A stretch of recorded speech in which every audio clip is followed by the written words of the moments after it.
আসসালামু আলাইকুম, কেমন আছেন সবাই? আশা করি অবশ্যই ভালো আছেন। তো সম্পত্তি দান করলেও জীবদ্দশায় তা ভোগ দখলের অধিকার থাকবে। এই রিলেটেড সম্পত্তি হস্তান্তর আইনের বিধান সংশোধন করার জন্য মন্ত্রিসভায় খসড়াটা পাশ হয়েছে। তো এটার পক্ষে এবং বিপক্ষে উভয় পক্ষেই মতামত আছে।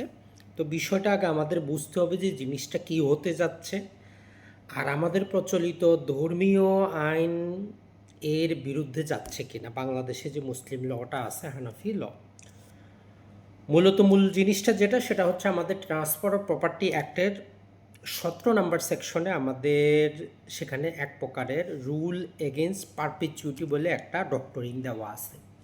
একজন ব্যক্তি যদি তার সম্পত্তি হস্তান্তর করে বা বিক্রি করে দেয়, সে বিক্রি করার সময় ওই দলিলে একটা কন্ডিশন দিতে পারে। আর এই কন্ডিশনটা হচ্ছে ওই হস্তান্তরকৃত সম্পত্তির যে বেনিফিট আসবে, লাভ আসবে, এইটা চাইলে ওই ব্যক্তি যিনি হস্তান্তর করেছেন উনি নিজে কন্ট্রোল করতে পারবেন। এখন প্রশ্ন হচ্ছে কতদিন পারবেন। তো সেক্ষেত্রে বলতেছে যিনি হস্তান্তর করেছেন উনি যতদিন জীবিত থাকবেন ততদিন, অথবা সর্বোচ্চ 18 বছর পর্যন্তই কিন্তু এই জিনিসটাকে কন্ট্রোল করা যাবে। এর বেশি সময় হইলে অটোমেটিক ওই কন্ডিশনটা বাতিল বলে গণ্য হবে। এর মধ্যেও কিছু এক্সেপশন দেওয়া আছে, ঋণ পরিশোধ, সন্তানের জন্য আরও একটা জিনিস দেওয়া আছে। তো এইটা কিন্তু আমাদের ট্রান্সফার অফ প্রপার্টি অ্যাক্টে সেই 1882 সাল থেকে আসে। তার মানে একটা সম্পত্তি হস্তান্তর করতে গেলে আপনি সেখানে কন্ডিশন দিতে পারেন যে হস্তান্তরের পরে ওই সম্পত্তির বেনিফিটটা কার মাঝে কীভাবে বন্টন হবে, মালিকানা কিন্তু না, জাস্ট বেনিফিট। এখন আসি এই আইনটা সংশোধন কেন করা হচ্ছে। এই আইনের মূল কারণটা হচ্ছে আমাদের একটা ইসলামিক ল, যেটা ইসলামিক উত্তরাধিকারে হচ্ছে যে যাদের শুধুমাত্র কন্যা সন্তান থাকে, তো ইসলামিক ফারাইজ অনুযায়ী এক কন্যা থাকলে 50%, একাধিক থাকলে 2/3 সম্পত্তি পান। বাকি সম্পত্তিটা আসাবার দিকে চলে যায়, মানে যিনি মারা গেলেন তার যদি পিতা, দাদা অথবা ভাই, ভাইয়ের ছেলে, চাচা, চাচার ছেলে অথবা বোন থাকে তাদের দিকে কিন্তু চলে যায়। তো এই জন্য আমাদের সমাজেও দেখা যায় যে যাদের মেয়ে সন্তান আছে তারা চান যে তাদের যাবতীয় সম্পত্তি যাতে তার মেয়েরা পায়। এজন্য উনি জীবন দশায় জীবিত থাকতেই সেটাকে দান অথবা হ্যাবার বা এমন একটা ব্যবস্থা করে যেতে চান যাতে মারা গেলে সেটা মেয়েরা পায়। তো এই জন্য হ্যাবা করলে যে সমস্যাটা, হ্যাবার মধ্যে 100% মালিকানা চলে যায়। তো এই মালিকানা যাওয়ার ফলে মেয়েরা মালিক হয়ে যায়, যিনি হ্যাপাটা করলেন ওনার আর কোনো কন্ট্রোল থাকে না। দান করলেও একই জিনিস।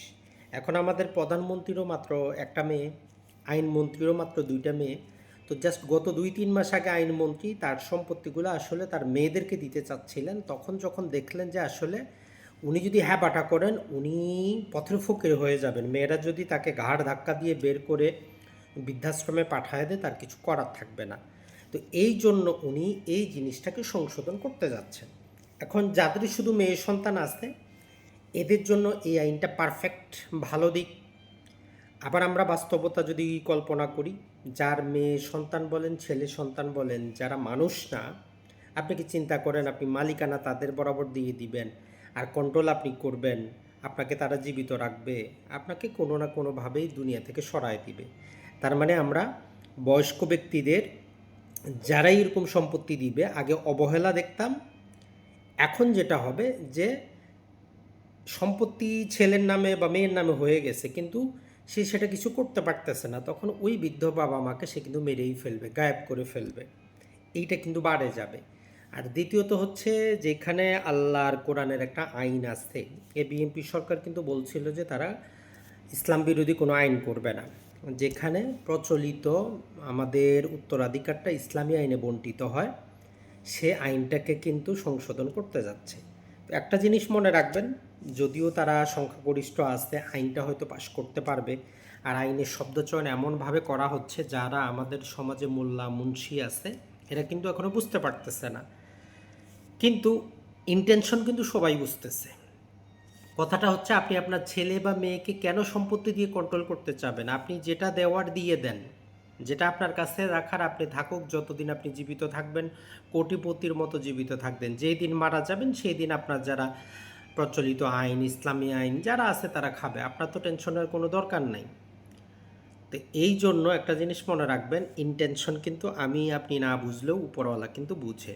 তাই তারেক রহমান হোক আর আইনমন্ত্রী হোক, যেই হোক, এরা লাঞ্ছিত হয়ে, এরা লজ্জিত হয়ে এরা কিন্তু দুনিয়া থেকে বিদায় নিবে, যদি তাদের ইন্টেনশন আমরা যেটা দেখতেছি এটা যদি বহাল থাকে।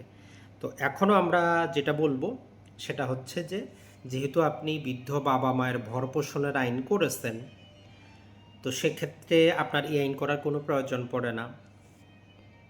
বাবা মা, ভাই বোনদের যে কোনো যার সাথে থাকে, দেখা যায় যে অনেক ক্ষেত্রে ওই ভাই বোন প্রতারণার মাধ্যমে জমি নিয়ে নেয় না, বাবা মা খুশি হয়ে তাকে দিতে চাইলেও বাকিরা দেয় না। তো আসলে এটা একটা বিতর্কের বিষয়, কিন্তু যেটা তারা করতে যাচ্ছেন সেটা সম্পূর্ণ ইসলাম বিরোধী। আশা করব তারা বিরত থাকবেন। আসসালামু আলাইকুম।